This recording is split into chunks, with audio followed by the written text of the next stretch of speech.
जिस शराब घोटाले को लेकर दिल्ली की सियासत उबाल पर है, उसे लेकर ईडी ने शनिचर को बड़ी कार्रवाई की है। दिल्ली के डिप्टी सीएम मनीष सिसोदिया के पीए को ईडी दफ्तर बुलाकर लंबी पूछताछ की गई। जराये के मुताबिक सिसोदिया के पीए से करीब 11 घंटे तक ईडी ने पूछताछ की, लेकिन पीए ने ताउन नहीं किया।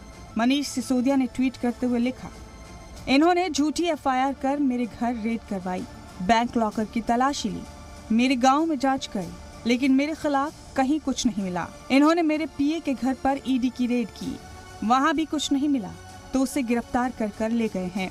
भाजपा वालों, इंतखाब में हार का इतना डर। हिमाचल प्रदेश में हूँ, मैंने गुजरात में भी देखा, दिल्ली में भी ये बहुत बुरी तरह से हार रहे हैं।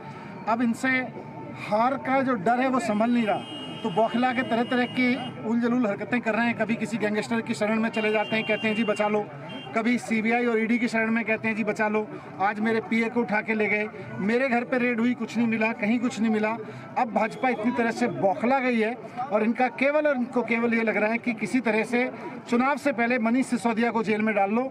मनीष सिसोदिया को चाहे जेल में डाल लो, ना कुछ मिला है ना कुछ मिलेगा, क्योंकि मैं ईमानदार आदमी हूँ। सिसोदिया ने अपने ट्वीट में दावा किया कि उनके पीए को ईडी गिरफ्तार करके ले गई, जबकि गिरफ्तारी की तस्दीक ईडी ने नहीं की। जराये के मुताबिक पीए को दोबारा पूछताछ के लिए बुलाया जा सकता है। शनिचर को करीब 11 घंटे पूछताछ की गई। वहीं बीजेपी ने आम आदमी पार्टी पर हमले मजीद तेज कर दिए।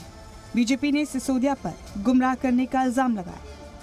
500 करोड़ की भी डील की जा रही थी, उगाही की जा रही थी। क्या ये हकीकत है या ये नहीं है, हाँ या ना?